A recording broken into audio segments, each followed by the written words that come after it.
Hello Capricorn, this is your quick oracle reading. Tingnan natin sino celestial deity mo. We have here is si Vulcan. You know what? It's time naman na gawin mo na yung mga kailangan mong gawin. Andoon kasi na medyo na-set aside ka doon sa mga task mo. Nag-enjoy ka rin naman sa ginagawa mo. Pero more than the enjoyment, tinatanong ngayon ni Vulcan sa'yo, papunta ba yan doon talaga sa target mo sa life?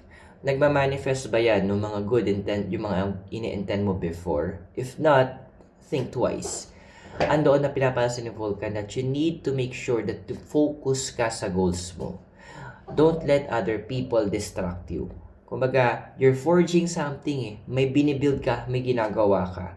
Huwag mong hayaan na mas mabaliwala yon.